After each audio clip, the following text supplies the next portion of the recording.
बात यह है कि जगन्नाथ जी का मंदिर तो कहीं भी बन सकता है, भगवान का मंदिर बने और वहां जगन्नाथ जी प्रतिष्ठित हों और पूजा हो, लेकिन धाम शब्द उसमें नहीं लगाया जाना चाहिए, क्योंकि धाम तो बस भगवान जगन्नाथ का एक ही है, वो पुरी में है। इसको लेकर मुझे कहीं ना कहीं जो कंट्रोवर्सी है वो नहीं, कंट्रोवर्सी की बात ही नहीं है, कंट्रोवर्सी करने वालों को कंट्रोवर्सी करने नहीं देना चाहिए। हमारा जो धाम है वो जहाँ है वहीं रहेगा।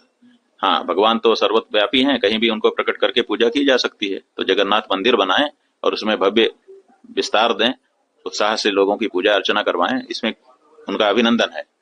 लेकिन उसको धाम नाम से बनाना ये सही नहीं होगा। जो धाम है उसकी महत्ता में ये अपराध माना जाएगा। कहीं ना कहीं कंफ्यूजन। अरे भाई, यहाँ दिल्ली में नहीं बना रहे थे केदारनाथ धाम, तो उसको नहीं रोका गया, तो ऐसे ही वहां पे जगन्नाथ धाम बना दो, फिर तो कहीं भी कुछ भी बना दोगे।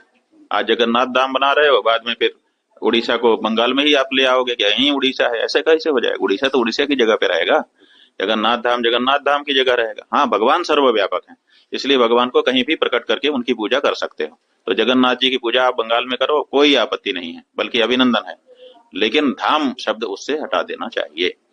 बड़ा ही विशाल धाम बनाया वो खूब अच्छा है, जितना विशाल बना, भगवान की महिमा है, जितना प्रकट कर सको वो तो ठीक है।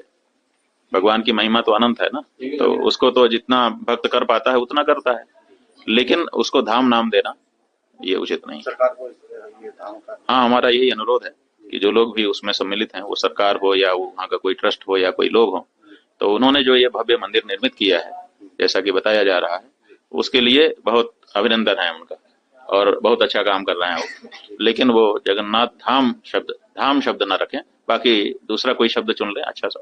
अच्छा, कुछ जो राहुल गांधी के द्वारा टिप्पणी की गई थी हिंदू धर्म में, उसको लेकर भी गरमाया हुआ विवाद गरमाया हुआ है। आपने भी कहा है कि उनको भी हिंदू ना माना जाए।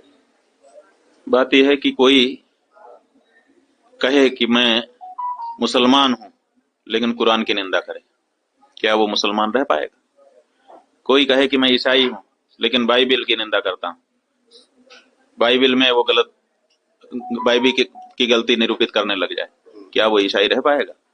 तो उसी तरह से मनुस्मृति हम हिंदुओं का ग्रंथ है, धर्म ग्रंथ है, धर्मशास्त्र है।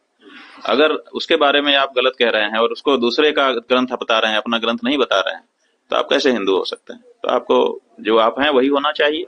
जब आप अंदर से हिंदू नहीं है तो बाहर से काहे के हिंदू? आप क्यों माना जाए आपको हिंदू? हमको तो जो अंदर से भी हो बाहर से भी हो वो अच्छा है। लेकिन वो तो जनेऊ भी पहनते हैं। भाई, जनेऊ पहनना, नाटक में भी बहुत से लोग राजा का वेश पहन लेते हैं, सब राजा हो जाते हैं? नाटक में तो सब वेश धारण कर ही लेते हैं, तो वेश धारण कर लेना हिंदुत्व की पहचान नहीं है। हिंदू धर्म ग्रंथों के प्रति, हिंदू प्रतीकों के प्रति दृढ़ आस्था, ये हिंदू धर्म की पहचान है, और हमारा धर्मशास्त्र हमारा प्रतीक है।